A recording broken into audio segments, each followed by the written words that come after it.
boa noite, bem-vindos a mais um Fala Campeão, o talk show aqui da Rede 98, com oferecimento da nossa Caixa de Assistência da Advocacia Mineira. Saiba todos os benefícios lá no nosso site, caamg.org.br. E digo nosso porque é meu e do meu querido convidado aqui hoje, meu amigo, meu xará, Sérgio Sete Câmara, que é mais xará que as pessoas imaginam, porque é Sérgio Santos Sete Câmara, né? E eu sou o Sérgio Santos Rodrigues, a gente, igual o Sérgio Rodrigues Leonardo, nosso presidente da OAB, a gente fica ali tudo num tanto de Sérgio misturado. O Coelho, eu acho que não tem Santos no meio, não tem nada, né? O Sérgio Coelho é só Sérgio Coelho. Vai estar aqui hoje, todo mundo conhece muito bem, ex-presidente do Clube Atlético Mineiro, advogado, meu colega, como eu falei, e empreendedor, trazendo a BH agora uma grande novidade que eu tenho certeza que os mineiros belo-horizontinos estão muito felizes, que é a Stock Car, que vai ter aqui agora em agosto. A gente vai falar muito sobre isso. Obrigado, Xará, por ter aceitado o convite, por estar aqui comigo hoje.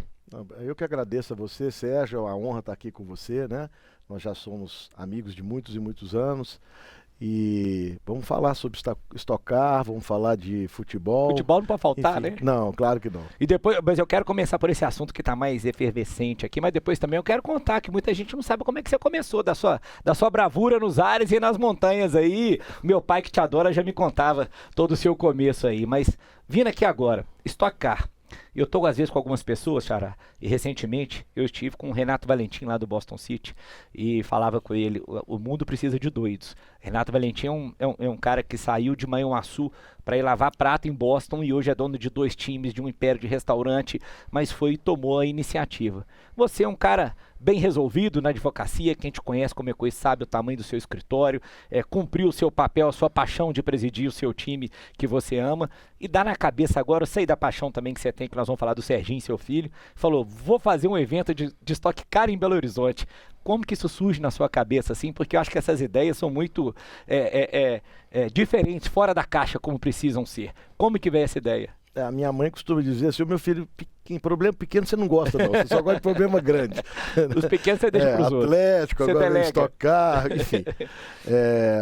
Na verdade, o meu filho, né, como você falou, é um piloto profissional, ele, desde os 6 anos, né, ele começou no kart aqui no Serra Verde, onde hoje é a cidade administrativa, depois continuou fazendo campeonatos aqui, tem um autódromo em Betim, depois o novo que foi inaugurado em Vespasiano.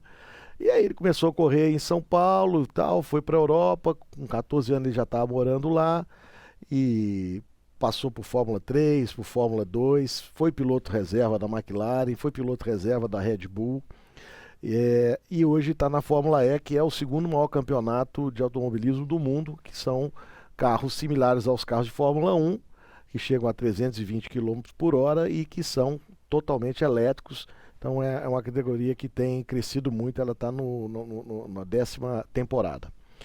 E por conta disso, a gente tem muitas amizades no meio automobilístico. E nós tivemos em dezembro de 2022, né, uma corrida que ele foi convidado para participar da Porsche Cup.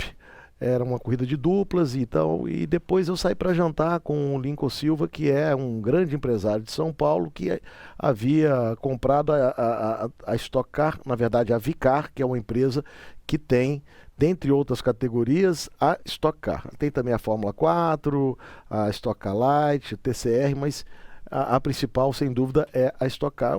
Uma categoria espetacular, né? É o maior campeonato automobilístico da América Latina, que dentre os seus pilotos nós temos estrelas como Felipe Massa, que correu durante 10 anos na Ferrari, do lado do Schumacher. Quase campeão mundial, roubado, né? Na minha opinião, ele moralmente é o campeão, campeão mundial. Eu chorei naquela corrida, viu?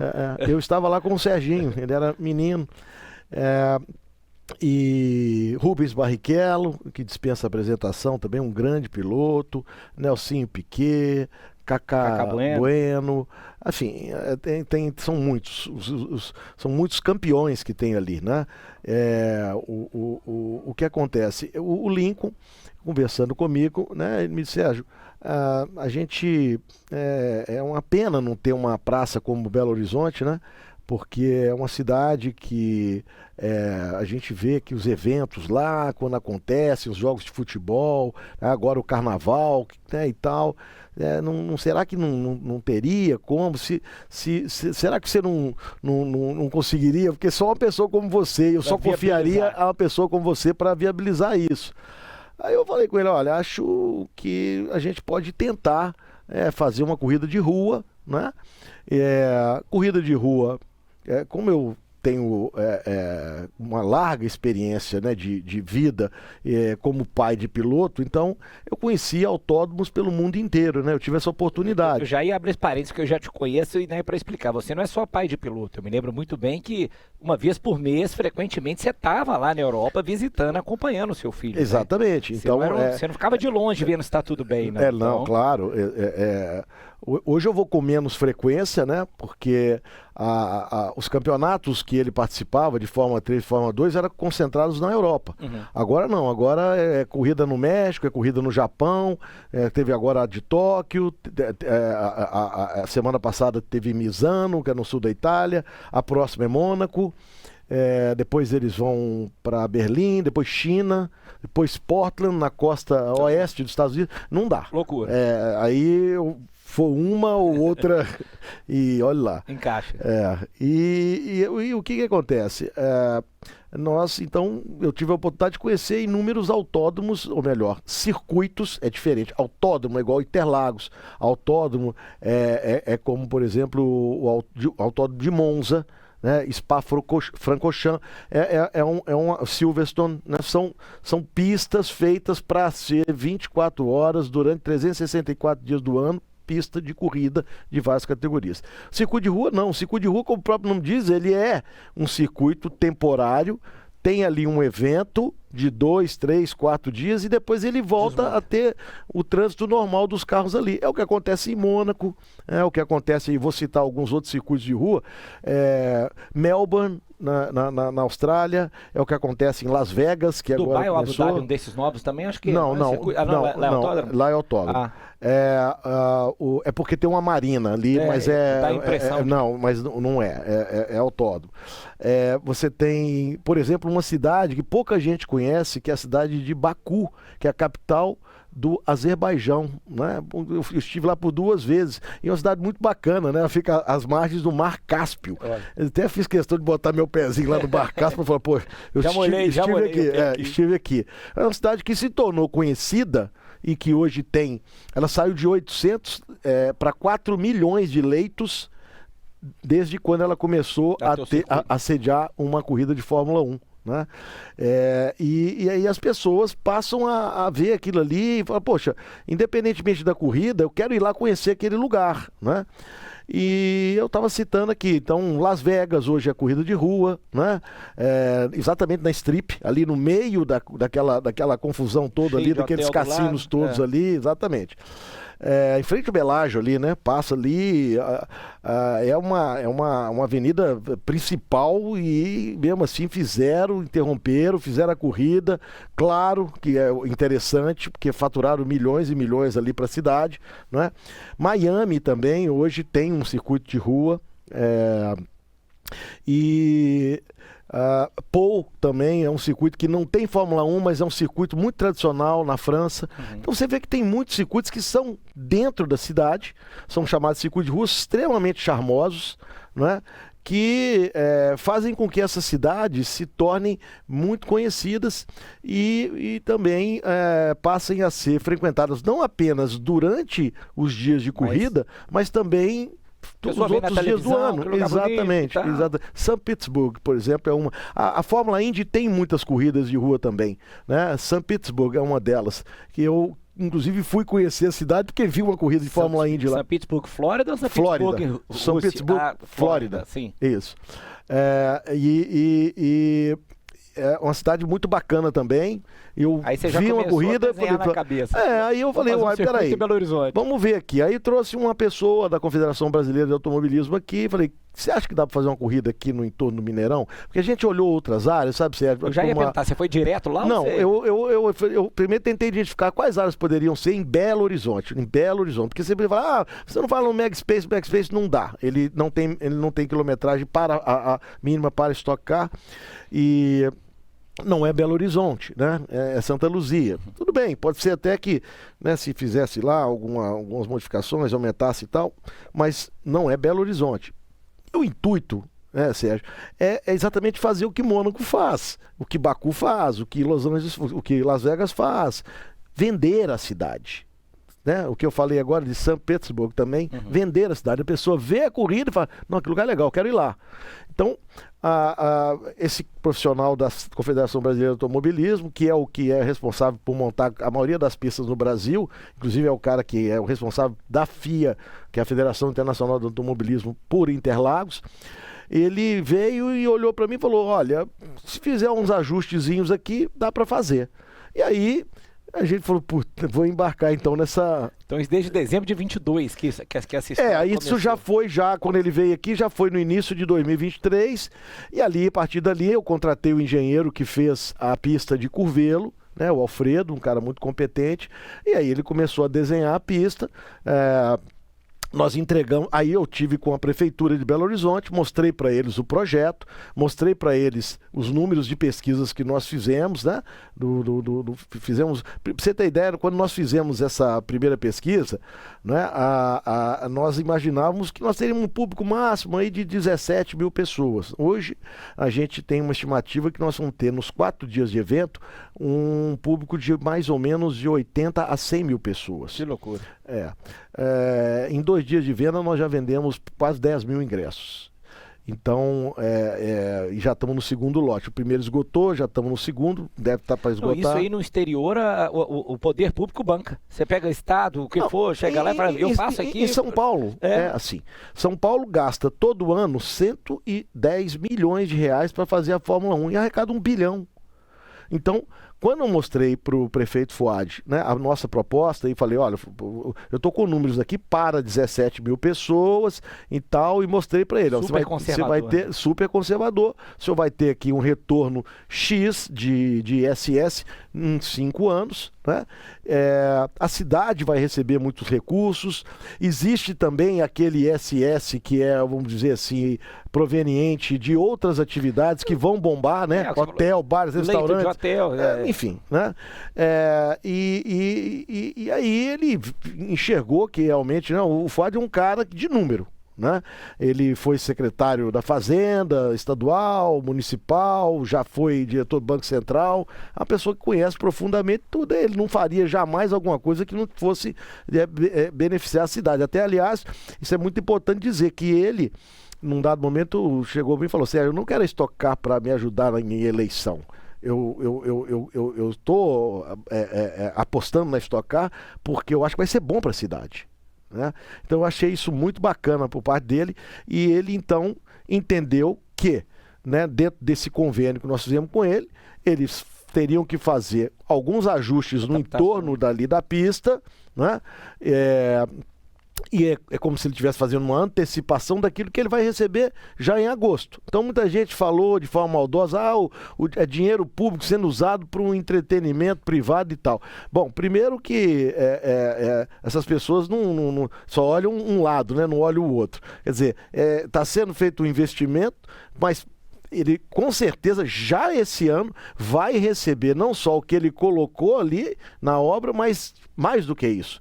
Então, acredito que no final de agosto nós já vamos ter condição de fazer, né, uma análise, aí já não mais uma pesquisa, mas aí realmente uma auditoria desses números, e vamos saber quanto que a prefeitura arrecadou com esse evento, e aí ela não vai precisar fazer mais obra nenhuma para os outros 4 anos, porque já vai estar pronta. O asfalto dura os 5 anos. 5 anos? 5 anos. 5 anos. A rodada não é etapa, desculpa. Exato, 5 anos. E aí ele vai, com certeza, o município, né, vai arrecadar mais 4 anos além desse ano, com 100% sem ter gasto nada. Quer dizer, nós estamos falando de mais de 100 milhões de reais. A minha tristeza disso, eu sou parcial mesmo, eu não sei ser de outro jeito, é ter que explicar isso demais. Eu lembro quando isso aconteceu, eu reunido com alguns amigos, eu não preciso dizer, eu falei aqui direto, quando a gente fala de futebol, de esporte, a inveja positiva que eu tenho das ligas norte-americanas, como que nos Estados Unidos você mistura esporte com entretenimento, entretenimento.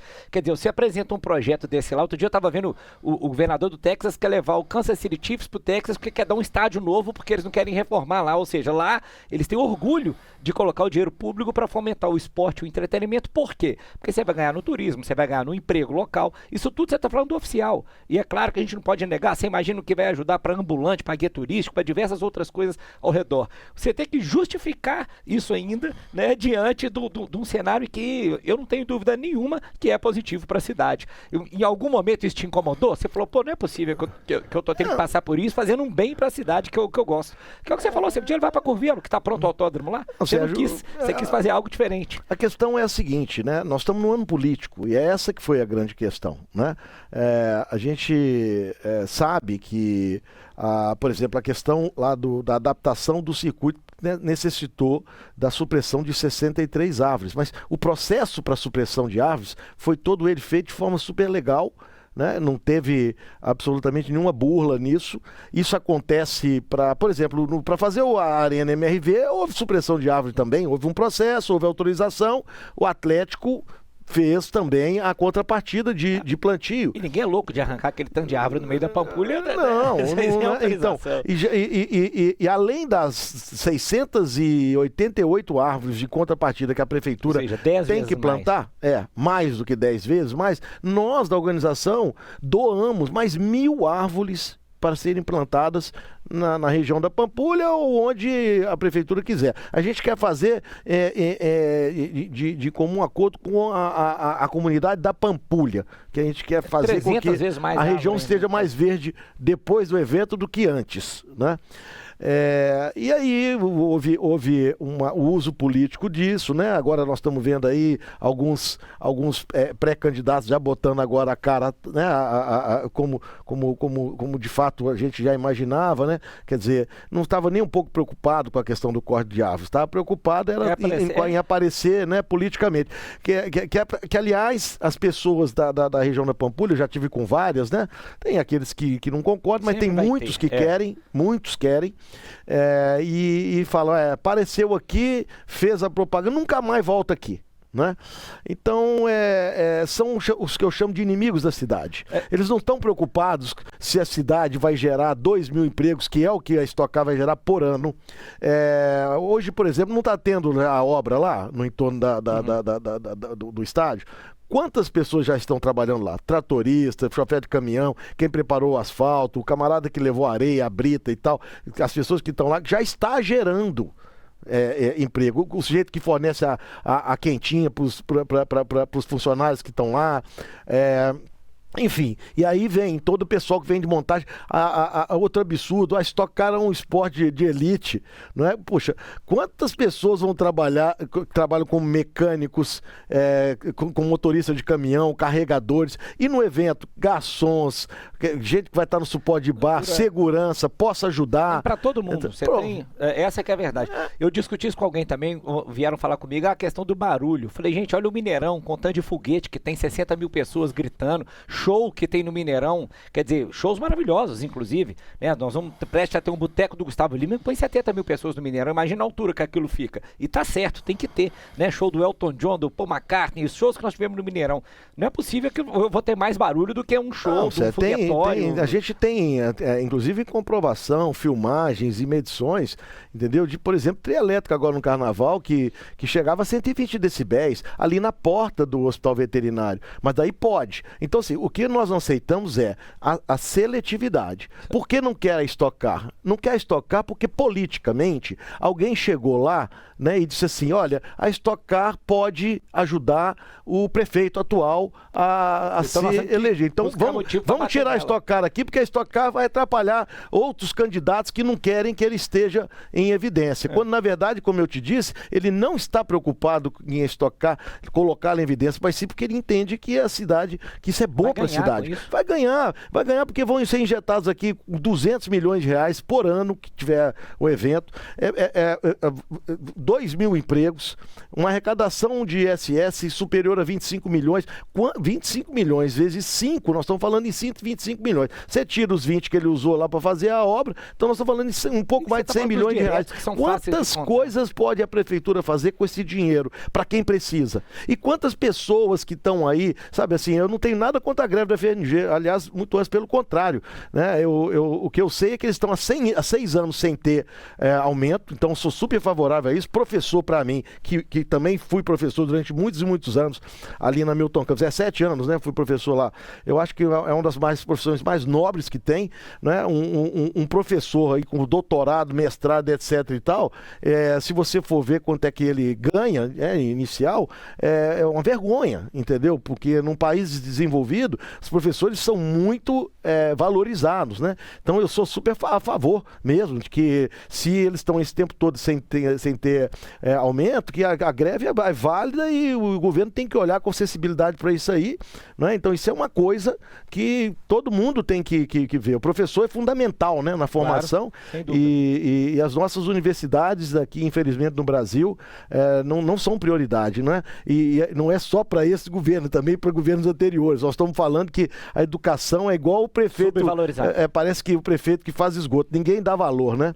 Então, o que acontece? Voltando, nosso evento é um evento que tem ruído, como o jogo de futebol tem, como muitos carros que passam ali dentro, inclusive dentro da UFMG tem, como os shows que acontecem na esplanada tem, e como o carnaval tem, com o trio elétrico ali. Então, por que vão ser seletivos? O processo tem que ser isonômico. Claro. Ou todo mundo pode, ou ninguém pode. Senão, daqui a pouco vão acabar com o jogo de futebol e o resto lá no entorno do estádio. O que é um absurdo, né? Então, claro, isso é uma coisa que nós não vamos abrir mão, né? Quer dizer, ou todo mundo brinca, ou ninguém brinca. Aliás, eu até torço, outro dia também, a gente comentando com os amigos e falando desse tipo de vocação, que esse evento abra a cabeça para outras coisas, porque eu não vivi, eu tô com 41 anos, mas eu lembro a minha irmã, que é de 76, tem 46 anos, 47, pegou o Carnabelô na Afonso Pena.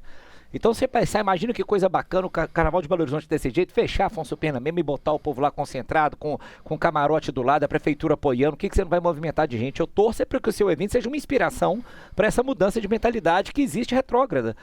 Não sei se é do mineiro, mas é o que você falou do paulista, lá eles fazem a conta e falam, fecha a conta. O nosso carnaval, ele nasceu exatamente de uma situação dessa. Houve uma proibição na época do Márcio Lacerda de ter carnaval ali na Praça da Estação, e ali foi que surgiu, né? Ou surgiram os primeiros bloquinhos e tudo mais, e aí o carnaval tomou essa dimensão toda maravilhosa que está aí. Quer dizer, Belo Horizonte hoje, antigamente, né? Eu costumo dizer assim, no meu tempo, não no seu, mas no meu tempo, você podia deitar durante o carnaval na Avenida Afonso Pena. Não passava nada, porque as pessoas iam para outras cidades do interior, praia, etc., gastar o dinheiro lá. Agora não, agora a gente fica aqui, pessoas vêm para cá e gastam dinheiro aqui, movimentando a riqueza da nossa cidade. Então a gente tem que olhar a coisa assim. É lógico que eu quero um país pujante, claro que eu quero o meu estado muito bem, mas eu quero principalmente a minha cidade bem, né? Onde eu vivo, onde eu moro, onde eu nasci, onde eu cresci. Né?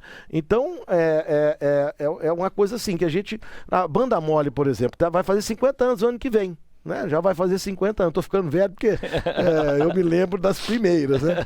Então, ela passa ali na avenida, na Rua da Bahia, ela toca por quê? 11 horas seguidas, 5 elétricos. Claro, tá.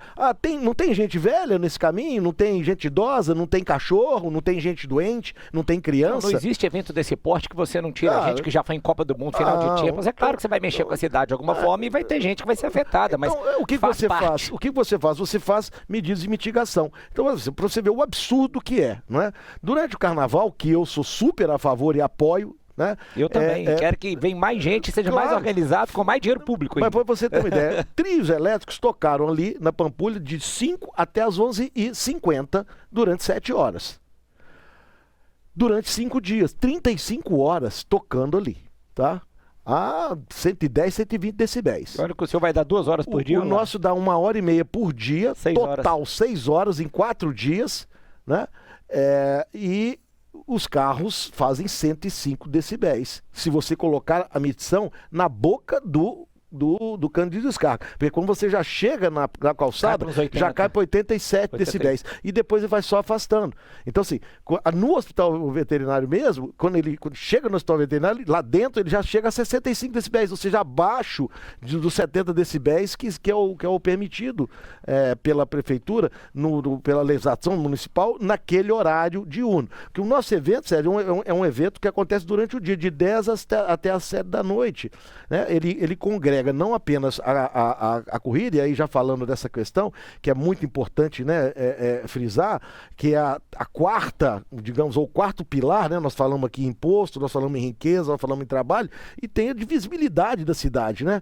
Enfim, o evento ele é transmitido para mais de 171 países. Eu falava que era 153, mas chamaram a minha atenção outro dia, falaram, não, mais de 171 em 4 línguas, ao vivo, pela TV Bandeirantes também, ao vivo, em canal aberto para todo o Brasil, pela Sport TV em canal fechado, simultaneamente, pelo canal de YouTube do Galvão Bueno, pelo Twitch, que é um canal do Gaulês, que é um canal muito voltado para criançada que gosta de game e tal, não sei o que, a juventude aí, né?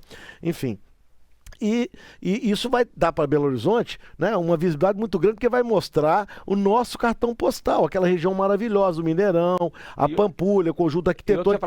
Os eventos paralelos, a equipe que vai fazer um almoço no Chapuri, o outro vai fazer no Paladino, o outro vai fazer uma festa lá no Chalezinho. Os hotéis lotados, cada um vai fazer os carros alugados, o pessoal de táxi que vai ficar, porque nós vamos incentivar muito o transporte de táxi e também através de Uber, 99, enfim.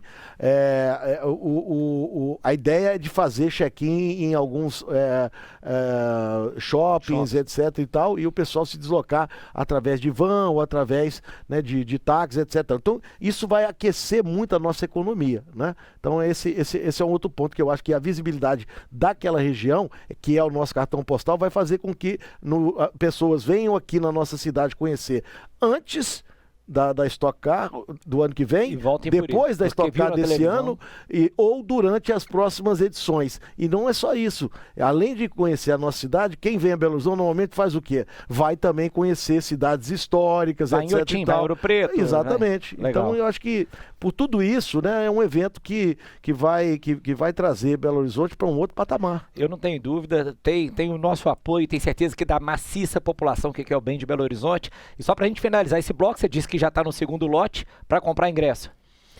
Através do Simpla. Né? É só entrar no Simpla e buscar lá Stock Car. Que é um site mineiro do nosso Rodrigo Cartacho, um dos fundadores aqui também. Exatamente, e isso é muito bom. E por falar em mineiridade, para terminar, né, o evento, na verdade, ele congrega não só a Stock Car, a corrida Stock Car, mas também um festival gastronômico, que é o Fartura, assinado pelo Rodrigo Ferraz, que a gente conhece, que é o cara que faz o melhor festival gastronômico. Trouxe o melhor chopp para Belo Horizonte, Ribeirão Preto, que faz o festival de gastronômico de Tiradentes, quer dizer, é um craque, né? E além disso, nós vamos ter muita coisa, assim, olha, o pessoal do São Domingos já nos procurou, o pessoal do Maria das Tranças, o pessoal da Pizzaria Mangabeiras, lá o Júnior, né, que é o nosso amigo lá, da Geloso, olha, vários outros food trucks e tal. Então, nós vamos ter essa parte do festival gastronômico. Uma área de fan zone, onde nós vamos ter vários simuladores, e aí, Sérgio, uma novidade muito legal. Nós vamos entrar no mundo do game com o circuito de Belo Horizonte. Que legal. Contratei uma equipe, né, não foi barato, mas um negócio muito bacana e é extremamente complexo. Você tem que levar fotos, engenheiros e tudo mais, e esse pessoal fica em São Francisco, Califórnia, e desenvolvemos a pista de Belo Horizonte. Então, as pessoas vão baixar a pista de Belo Horizonte e vão fazer o joguinho e correr nela, no mundo todo. Então, como você baixa Monza, você baixa Mônaco, você baixa Interlagos, você vai baixar também a nossa corrida aqui, né, de Belo Horizonte. E esse circuito é um circuito que tem 3.200 metros, né? Vai ser, acho que assim, o xodó dos gamers aí, né? Nos próximos dias, quando deve ser lançado aí pela Aceto Corsa, que é a empresa que desenvolveu esse joguinho. Além do festival gastronômico, nós temos então essa fanzone, roda gigante, pista de kart para iniciante, tudo vai ser, obviamente, através de aplicativo, as reservas e tudo mais para não tumultuar, não é? E realidade virtual, uma série de outras coisas lá. Uma série de outras coisas. E além disso tudo aí, não é? Quer dizer, comida mineira, né? Nós vamos estar mostrando para o Brasil inteiro o que nós temos de melhor. E tem dúvida nenhuma que vai lotar, vai ser um sucesso. Agosto tá chegando aí, a gente vai ter que encerrar esse primeiro bloco, a gente tem muito assunto para falar aqui com o Sérgio Sete Câmara ainda. Não sai daí que a gente volta já já. Esse é o Fala Campeão com o apoio da CAA, Caixa dos Advogados Mineiros, caamg.org.br. A gente volta já já.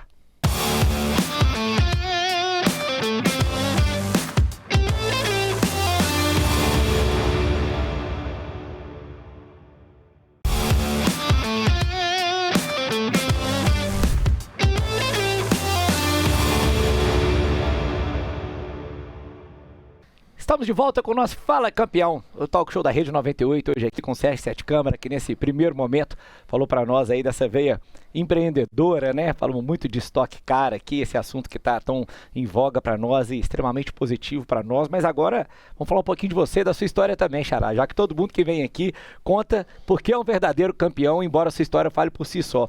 Mas antes da gente entrar um pouco no seu histórico, eu tenho uma dúvida, do ovo ou da galinha.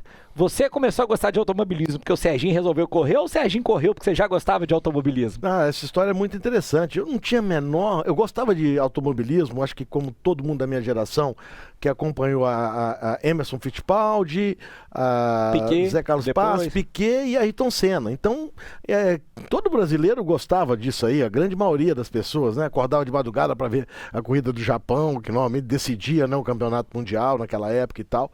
E um dia, eu como vice-presidente do Atlético, eu tinha me separado da esposa, então tinha aquela história de criança, de ficar um final de semana com um, com outro e tal, e caiu no final de semana que tinha um jogo e eu fiquei de chefiar a delegação e levei, o Serginho tinha 6 anos de idade.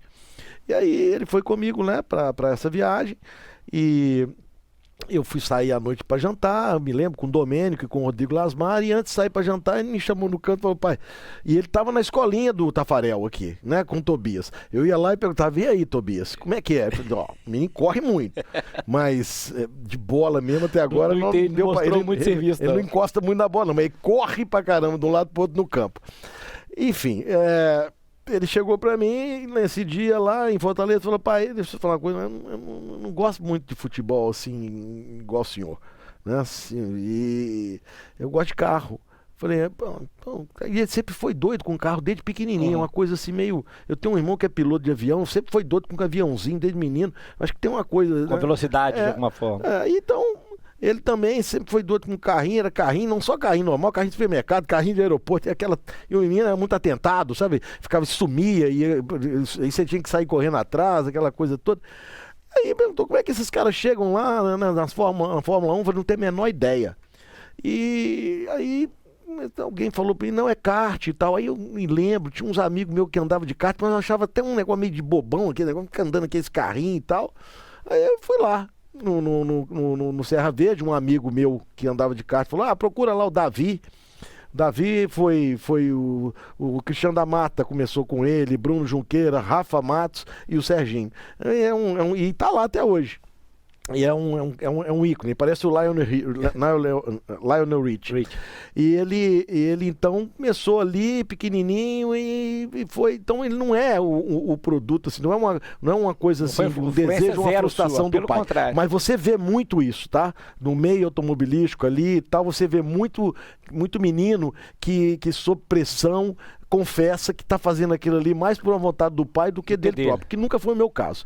No meu caso, o Serginho era assim, aí ele veio kart, demonstrou talento, você foi apoiando, vendo, começou a esse mundo interessante. Ele começou aqui no kart e tal, começou a ganhar, bater nas minhas costas, falou, você tem que levar o Serginho para fora, ele tem que correr em São Paulo e tal. Aí quando chegou em São Paulo, o nível dos meninos era bem maior, ele começou também lá por trás e tal, e foi chegando, aí começou a ganhando Paulista, ganhou isso, ganhou aquilo, ganhou Copa do Brasil 2 vezes, foi vice-campeão brasileiro umas 2 vezes. E aí você falou, tem jeito, meu menino. Ele ganhou muita coisa, Superkart Brasil, enfim. Aí chegou uma hora que o pessoal falou, você tem que definir. Se você quer alguma coisa para ele no automobilismo, você tem que levar ele para fora. E aí ele foi morar fora, foi uma época dura demais para mim, porque porque eu tinha um casal, né? Hoje eu tenho uma outra filha, a Natália, né? Eu tenho a Helena, mais velha, o Serginho, e eram só os dois, e ele com 13 para 14 anos foi para lá e não dava para ficar indo e voltando, porque senão perdia a competitividade, né?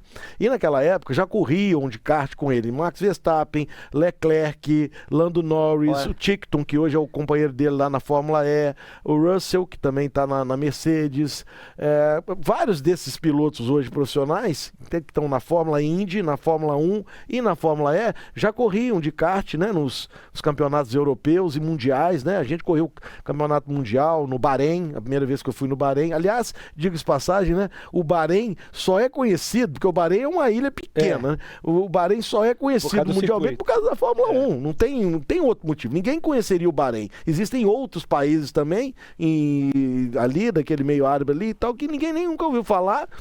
Né, Emirados, que ninguém nunca ouviu falar, porque são 7 Emirados, a gente normalmente só conhece Dubai e Abu Dhabi, mas existem outros 5 que ninguém nem sabe direito, exatamente por causa da Fórmula 1. Então daí porque também uma corrida aqui vai colocar Belo Horizonte num cenário mundial, em outro patamar.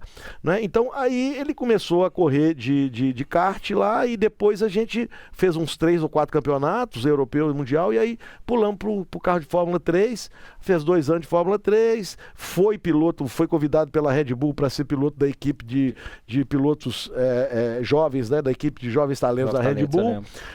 Correu Fórmula 2 durante 3 anos, foi companheiro num ano deles, num desses anos do Lando Norris, que hoje é piloto da McLaren, são muito amigos, e nós ficamos ali, como ele estava como piloto reserva da Red Bull durante a pandemia, naquele ano. Ele era piloto da Red Bull e da AlphaTauri. E quando ele foi convidado pelo Jay Penske, que é da família Penske, muito conhecida dos Estados Unidos. Fórmula Indy, sobretudo, enfim, no começo. Fórmula Indy, eles são donos de Indianápolis, tem a maior transportadora dos Estados Unidos, é a Penske. E o Roger Penske, que é o pai dele, que é o dono disso tudo aí, mas o Jay já é um cara também muito bem de vida, tem uma empresa grande lá de propaganda, a revista Rolling Stones, por exemplo, é deles. Legal, e tal. A Billboard também. Eles são pessoas assim muito, muito bem estabelecidas, digamos assim, né? E ele convidou o Serginho então para fazer um teste no carro dele de Fórmula E no Marrocos. O Serginho foi muito bem, e aí ele foi e fez uma oferta de um contrato profissional, e aí foi que começou a história do Sérgio na Fórmula E, né? Ele está agora no 5º ano dele, ele está hoje numa equipe chinesa. E nós estamos aí já analisando várias propostas, que ele está indo bem, apesar da equipe ser uma equipe pequena e obviamente não dá a ele grandes resultados, ele tem conseguido se destacar muito. A gente acredita que pro ano que vem nós já vamos estar pulando aí para um outro patamar. Ou seja, o Serginho é ocupado de tudo. Do automobilismo ter entrado na sua vida. Sem sombra de dúvida. É isso aí. Então foi assim que começou. Mas eu fico feliz de ver. Eu lembro que eu citava, a gente já conversava há muito tempo, e eu citava numa aula de gestão desportiva que eu dava, instalações desportivas, a escola que o Serginho estudou. Quando você me mostrou, eu não sabia que existia aquilo. Que no Brasil não tem, né? Não. É uma escola que você estuda durante uma parte, e da outra parte você ajuda a preparar o garoto para aquela modalidade que ele quer. Lá morava tenista, automobilista, jogador de futebol, tudo, né? No interior da Espanha, salvo engano, né? É próximo de Barcelona, né? Se chama San Cugat. E é uma pena, porque é um legado da Olimpíada que aconteceu na Espanha. E aí a gente olha para o nosso legado e vê que ficou abandonado, né? Então, assim, é triste ver. Né? Mal a Vila Olímpica conseguiu dar um fim a ela, né? Pois é, então, é triste ver isso aí, como a gente também vê a questão dos estádios que foram construídos aí, nada a ver, né? Estádio me desculpem aí, aqueles que nazistas, mas o estádio de Natal, o estádio de Cuiabá, o estádio, até o de Brasília mesmo, que tem jogo lá porque o nego força a barra para ter jogo lá, e é empresário que leva jogo para lá e tal, de outros campeonatos, mas de lá mesmo não tem time, né? A gente sabe disso. Então, assim, foi aqui no Brasil, infelizmente, se gastou muito dinheiro Janeiro e depois se abandonou, né? Vários desses equipamentos aí, foi o que aconteceu também com a nossa Vila Olímpica, né? E lá não, lá eles aproveitaram isso e vários atletas de vários esportes diferentes, inclusive paralímpicos, né? Inclusive o Serginho, o maior amigo dele lá, é um cadeirante que joga tênis aí, um campeoníssimo, moravam ali, isso era um regime semi-internato, né? Então ali eles moram 2 em cada quarto, tem suas mesinhas de estudo, tinha um período que tinha que ter aula em espanhol e o horário que eles faziam treino físico, e o Sérgio também tinha os treinos dele com kart também, aí era no kartódromo ali próximo, tinha um tutor que eu acabei conhecendo e cuidou dele lá e fez dele quase que um membro da família e tal. Enfim, as coisas foram acontecendo dessa forma. É por isso que a gente vê uma Espanha, por exemplo, com tantos tenistas, tantas pessoas de esporte individual aí de país renome, muito menor do que o muito nosso. menor, e a gente fica batendo cabeça aí para conseguir o que você falou. O que era para ser um legado positivo, a gente não conseguiu transformar, né? Mas o Serginho escolheu um esporte destemido desse, e você também é um cara muito destemido, mas acho que muita gente não sabe dessa origem destemida sua, que antes de ser esse advogado brilhante que você é e ter presidido o Atlético, a gente vai falar daqui a pouco, paraquedista e alpinista do Exército? Então, Sérgio, eu venho de uma família de classe média mesmo, né? Então, me lembro que a minha maior diversão, e eu me lembro disso assim com muito saudosismo e tenho muita saudade desse tempo, era com 10 cruzeiros eu conseguia pegar um ônibus. Eu morava ali perto da CEMIG, no bairro Santo Agostinho, na época. Não era o Santo Agostinho que é hoje, né? Porque hoje o Santo Agostinho é um bairro glamouroso. Mas na época não era isso, né? Ali até, inclusive onde a CEMIG hoje ali era um lote vago. Quando vinha circo aqui, era ali que eles se instalavam, Orlando Orfeu, Circo México, era ali, naquele terreno que hoje onde é a CEMIG. E quando o circo ia embora, ficava um picadeiro ali, a gente jogava bola ali e tal, enfim, ali naquela região toda ali tinha muitos lotes ali e tal, enfim. Eu fui me alistar no Exército, né? E não vou dizer para você que eu era uma candura de pessoa, né? Disciplinado. Eu era meio um cara bem assim, agitado e tudo mais. Pedi pro meu pai para me ajudar, a me tirar, e ele me enrolou e eu, acabei pegando, na época, o NPOR, porque o CPOR tinha sido fechado por um tempo aqui, onde é o Colégio Militar, agora reabriu. O CPOR é uma unidade menor, de só 50 alunos dentro do 12BI aqui. E aí eu fiquei lá, servi, né? Você tinha que estudar pra caramba, e pegava muita pernoite, tinha muita punição e tal, mas era assim... Passei aquele ano de 1984, metade dele dentro do quartel ou em acampamentos e tudo mais. Me formei aspirante oficial naquela época, né? O chamado R2, né? E tal. Depois no outro seguinte você volta para fazer um estágio de 45 dias e pronto, tá encerrado o seu serviço militar ali. Mas aí eu tomei gosto do negócio, falei, pô, e eu precisava, né, porque como eu disse, né, meu pai era um advogado e tal, uma família que também lutava com dificuldade, né, meu pai vem de muito de baixo, passou por muito aperto, ele conta muito, na época tinha uma casa Alex aqui, que era uma casa de ferragens, ou coisa parecida, que ele lavava privado, lavava banheiro, ele era um ajudante e tal, mas estudou em colégio estadual, passou em primeiro lugar no vestibular na época dele, era um sujeito assim, acima da média. Seu pai teve a oportunidade também de conhecê-lo, né, e gostava muito dele. Já se foi aí há 3 anos, mas ele me deixou muitas lições. E o que acontece? Eu precisava daquele salário também, né? Então pagava bem um tenente. Eu podia continuar, na época você podia ficar, se você se colocasse bem no curso, entre 9 até 9 anos e 11 meses. Não podia ser 10 anos, porque naquela época a estabilidade só vinha com 10 anos. Entendi. Né? Na Constituição anterior à de 88. E aí eu fui para a Brigada Paraquedista, pedi para fazer o curso da Brigada Paraquedista. Voluntariamente, porque se eu não fiquei, eu não fiquei nos primeiros lugares da minha turma, né? Eu fiquei no meio ali e tal, e eu sabia que por aí eu não conseguiria uma vaga, né? Então, mas se eu saísse paraquedista, talvez eu tivesse uma chance, porque é um oficial diferenciado, e é uma tropa de elite e tudo mais. Eu fui para o Rio de Janeiro com mais um colega meu, era uma turma no Centro de Instrução General Penha Brasil, fica fica lá em Deodoro, né, no subúrbio do Rio de Janeiro, onde ficam vários quartéis. E aí, né, no meio do curso, esse meu colega desistiu. E você nunca tinha pulado de paraquedas? Não, nunca. Vamos escrever aqui. Não, e aí eu fiquei lá, consegui fazer o curso, era um curso muito pesado, que te levava a exaustão física e psicológica, e tanto é que ninguém era mandado embora, você que te pedia para ir embora. Então o sujeito, que a gente usa uma palavra muito no jargão militar, que é aloprava, né? E o sujeito ia lá numa janela e falava, eu quero ir embora. Aí pronto. Pede para sair, o famoso. Exatamente. Então, acho que vem de lá, aquelas histórias 01, 02 que você via aí desses filmes aí de tropa de elite e tal, aquilo ali é muito de lá, né, da Brigada Paraquedista, que era muito dura naquela época.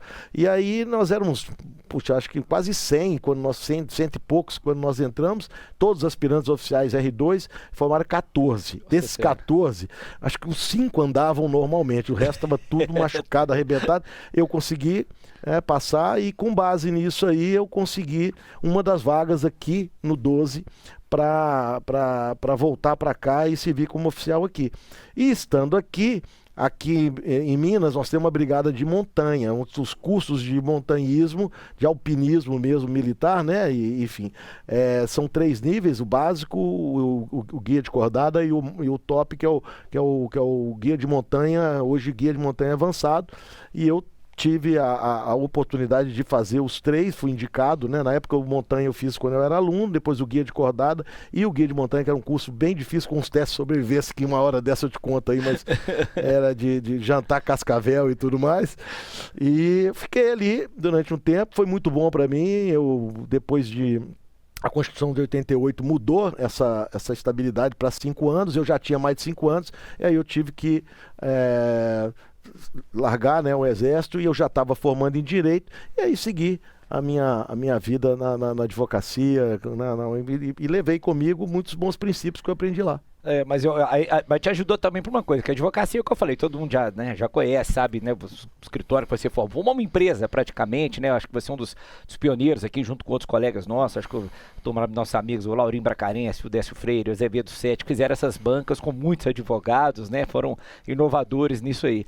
Mas isso aí também tirou medo para você também fazer uma coisa que me chamam e te chamam, e acho que o Sérgio Coelho e outros aí de doidos. Chegou do nada, advocacia, tudo certinho, você é presidente do Atlético. Como é que começa a sua história com o Atlético? Você já falou que você foi vice e tal, né? Como é que começa a sua história no ano 2000, mais ou menos, para ajudar no jurídico. O Carlos Goulart, né? O nosso companheiro, nosso colega. Como o Zé Murilo começou, o Roberto Vasconcelos começou, aporta o jurídico. É o mesmo caso meu também. Entrei pelo jurídico. Ali, o Atlético tinha um jurídico desorganizado e tal, e aí a gente foi e começou a fazer a advocacia. Ele era pro bono, não tinha remuneração nenhuma. Então tinha 200 e tantas reclamações trabalhistas, não fazia o acordo, depois não honrava, aí tinha que pagar em dobro e tal, era aquela... Mas enfim, aí eu comecei ali e tal, daí depois de uns 2 ou 3 anos lá, o Edson Simão era vice-presidente de patrimônio, o Atlético tinha um presidente e 4 vice-presidentes, patrimônio, financeiro, jurídico e o de futebol.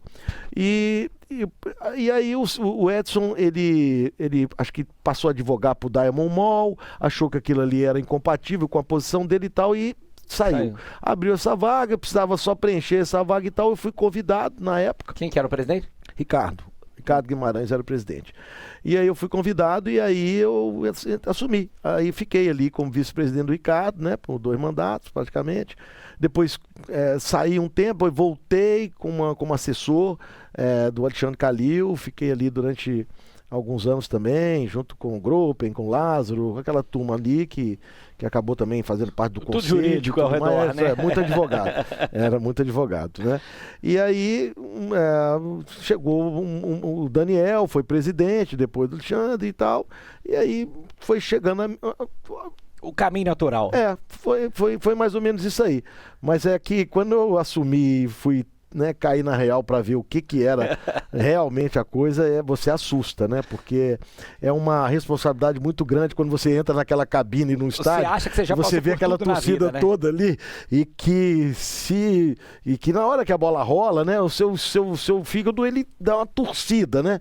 E você fica ali, né? E é uma pressão muito grande e não existe nível social para ignorância, né? Não. A gente vê gente de todas as classes sociais te atacando como se você fosse responsável por todos os problemas, e você passou pela mesma situação que os clubes já tinham, tanto o Cruzeiro quanto o Atlético, em virtude de administrações anteriores, né? Que eu não estou querendo apontar o dedo para essa ou aquela, mas que vinham já de longa data, inclusive, também. Quer dizer, os problemas não eram dos que nós sucedemos, mas de muitas e muitas outras gestões, e que se tornou uma bola de neve. No meu caso, né? No seu, eu sei bem também, porque acompanhei ali, né? Para e passo, mas no meu caso, não tinha outro o que fazer. Ou até tinha que ter, talvez, uma pessoa que tivesse a coragem de pegar e falar, bom, eu vou enfrentar aqui a fúria da torcida, mas não dá para fazer time sem dinheiro, você sabe disso. E nós não tínhamos dinheiro. No primeiro ano eu tive que fazer um time só com jogadores emprestados, né? Agradeço muito ao meu amigo Alexandre Matos, que agora está de volta ao América, e é um cara que é um querido, assim, sabe? Um cara que quando eu era presidente, depois também convidei para ser, e foi um fundamental para montar o elenco que acabou ganhando os títulos de 21, aquele time ali, eu diria para você que 90% foi montado no ano de 2020 pelo Alexandre Matos ali. Obviamente que nós já tínhamos ali o Rubens, o Rafael, o Renato, o Ricardo, todos eles juntos, não é uma coisa só minha, já era uma coisa compartilhada, mas ele foi fundamental, né? E incluindo o Sampaoli também, que com todas as loucuras foi o cara que fez ali acontecer. Naquele ano nós batemos na trave, ficamos em terceiro, e não fosse um problema de Covid que acabou atrapalhando o Atlético em algumas rodadas, nós talvez tivéssemos sido campeões. E praticamente aquele mesmo elenco ali, né? Com algumas... E 21 tem um jogadores. Sucesso. Isso.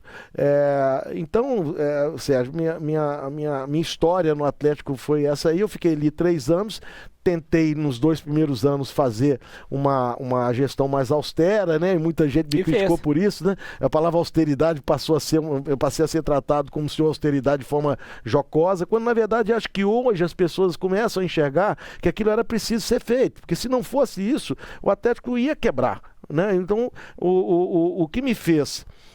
o que fez o Atlético virar o que ele é hoje foi aquilo lá atrás, entendeu? Não tínhamos muitas saídas. E foi, então, eu precisava procurar investidor para poder nos ajudar. Mas como que eu vou procurar alguém se eu não arrumasse a casa? O Atlético não tinha absolutamente nenhum mecanismo de controle, nada, era tudo feito numa planilha, uma coisa assim, bem amadora, rudimentar e tal. Então, nós implementamos vários mecanismos de governança, a ponto de que uma agulha para ser vendida lá, ou para ser comprada, tinha que ter autorização do sistema, e eu ficava sabendo de tudo, porque todo dia eu ia lá e conferia tudo que era vendido, comprado e tal. E aí a gente foi começando a colocar a coisa num patamar de respeitabilidade, de organização tal, que me proporcionou a possibilidade de procurar os investidores, como no caso, primeiramente o Rubens Menin, depois os demais, para que eles pudessem acreditar no projeto e entrar para dentro do clube, transformando o Atlético nisso que ele é hoje. Que, aliás, eu já vi uma entrevista sua que eu usei muito, que eu achei, ela é forte, mas é uma verdade, que é o que você falou uma vez. Olha, se não fosse o dinheiro do Rubens Menin a hora que eles chegaram, eu não tinha de onde buscar, e talvez o destino do Atlético teria sido o que acabou correndo com o Cruzeiro, que faltou quem chegasse lá para poder, às vezes, bancar de uma forma, né, e dizer, olha, vamos segurar essas pontas aqui para depois ir. Eu achei corajosa, mas verdadeira, mas é o que você falou. Você tinha que ter feito um trabalho de preparar a cama um pouco antes ali, senão isso não aconteceria, né? Exatamente. E ele não viria se nós não tivéssemos números que fossem confiáveis, você concorda? Então eu trouxe para dentro do Atlético a Ernst Young, fizemos antes uma auditoria com a BDO, o buraco era muito maior do que a gente imaginava, mas aí você já tinha pelo menos uma ideia. E aí trouxe profissionais do mercado financeiro, na época o Plínio, o Paulo, o Messano, e pessoas que nós procuramos contratar através de Headhunter, que são, para quem não sabe, são empresas que selecionam profissionais preparados exatamente no mercado. E aí eu enfrentei essa dificuldade toda, porque eu sabia que não daria para fazer time e ao mesmo tempo tentar consertar a questão financeira do Atlético, mas que essa mudança de pensamento e de reorganizando o clube daria para o Atlético, né, ou faria com que o Atlético tivesse os alicerces para poder construir uma nova história. E foi exatamente isso que acabou acontecendo. Eu cito muito, pouca gente lembra quando veio hoje, né? Aliás, hoje muita gente já se lembra porque virou um case, mas foi o que o Bandeira fez no Flamengo, abriu mão de 5 anos praticamente de fazer time, só que a diferença é que o Flamengo tem 42 milhões de torcedores, é uma outra força de gerar dinheiro, conseguiu fazer isso de uma forma mais curta do que talvez se você tivesse 10 anos no Atlético ou eu 10 anos no Cruzeiro, demoraríamos a conseguir fazer, porque ali era um pouco diferente, mas só foi lembrado muito depois, porque o futebol brasileiro é o que? É o resultado, esse ganhou título, esse não ganhou título, né? Então, olha muito isso, mas esquece que às vezes para você chegar num caminho, né, você tem que dar os primeiros passos de uma forma completamente diferente, né? Exatamente. Então, é isso. Eu acho que isso é uma coisa assim, na vida do cidadão comum, né? Se você gasta mais do que você recebe de salário, né? Você tem que dar um jeito, não vai dar certo. Então, ou você tem que vender alguma coisa para poder pagar o cartão de crédito que está virando uma bola de neve e tal, colocar as coisas em ordem e aí fazer conta e falar, não, eu preciso... Então você vê, por exemplo, hoje na SAF do Atlético a organização é tal que o principal objetivo deles é fazer com que todos os jogadores que estejam no elenco, para acabar com aquela história, esse jogador aqui não tá dando, então não. A gente tem que chegar num nível de performance e tal, e isso é gestão profissional, né? Onde praticamente todos o elenco seja um pouco mais enxuto, né? Mas forte, que são jogadores que são bem remunerados, mas que ao mesmo tempo também estejam todos ali à disposição, e aí você tem uma performance melhor, né? Um campeonato como o Campeonato Brasileiro pede não só 11 bons jogadores, e pede um plantel aí de 16, 18 bons jogadores que tem que estar constantemente se revezando ali para dar conta do recado. Se fazer Copa do Brasil, Libertadores e Campeonato Brasileiro só com 11 jogadores, com absoluta certeza eles vão se cansar, vão machucar, e aí é onde você perde a performance. Hoje eu vejo o elenco do Atlético como um dos principais do Brasil aí, e isso é fruto de todo um trabalho que começou lá atrás e que obviamente foi muito melhorado a partir do momento que os 4 R's entraram e fizeram do Atlético o que ele hoje é. É o que a gente brinca, às vezes o pessoal só vê quem cruza a linha de chegada, mas não vê como é que começou a corrida, né? Agora, para encerrar, aquela pergunta difícil que a gente sempre faz, né? O que é mais difícil, subir a montanha, pular de paraquedas, presidir o Atlético ou organizar a Stock Car? Rapaz, com certeza absoluta presidiu o Atlético, né? Esse é o número 1 disparado. Esse é o número 1. Não, a Stock Car em tese, ela seria tranquila, né? O que me decepcionou muito foi o fato de que eu vendia a Stock Car para os organizadores como um evento que seria muito bem recebido por todos os belo-horizontinos e, infelizmente, interesses pessoais e políticos, daqueles que eu chamo de inimigos da cidade, porque não tiveram diálogo, alegam que fizeram diálogo, mas não tiveram diálogo, ou mudaram a conversa, ou a forma como estavam tratando a coisa no meio do caminho, e aí a gente vê aí muitos políticos aproveitando desse momento, chamando audiência pública e gastando dinheiro do povo, né, com coisas que poderiam estar sendo utilizadas para outros grandes problemas que nós temos no nosso estado, né? E o que eu chamo de inimigos da cidade, por quê? Porque olham para o próprio umbigo, né? Não querem, na verdade, ver que com diálogo você consegue chegar a um denominador comum. No caso da Stock Car, para poder mitigar tudo, árvore, a questão da UFMG e tal, nós oferecemos barreiras, oferecemos árvores, oferecemos coisas que nenhum organizador de outro evento que faz o mesmo barulho ou mais ofereceu.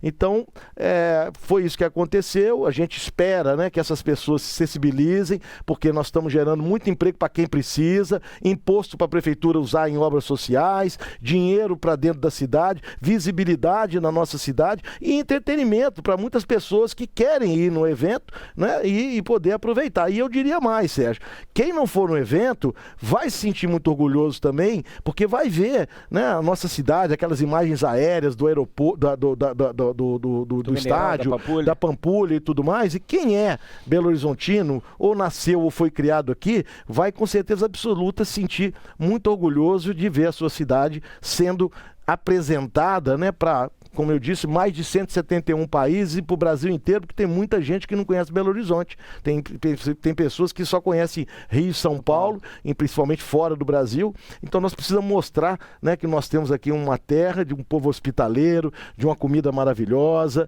né, de lugares lindos, e que e a única forma de fazer isso é através de eventos desse tamanho. Obrigado pela sua coragem, obrigado por você ter Obrigado vindo você aqui, pelo convite, aceitado o nosso convite, essa aula aqui que a gente teve, em agosto vamos estar todo mundo lá, se Deus quiser. Esse é o Fala Campeão, talk show da Rede 98, encerrando mais uma vez, agradecendo a Caixa de Assistência da Advocacia Mineira, um abraço para o meu amigo presidente Gustavo Chalfun, né? Entre lá no site caamg.org.br para saber todos os seus benefícios, advogados, advogadas e estagiários. A gente fica por aqui, até semana que vem. Um abraço.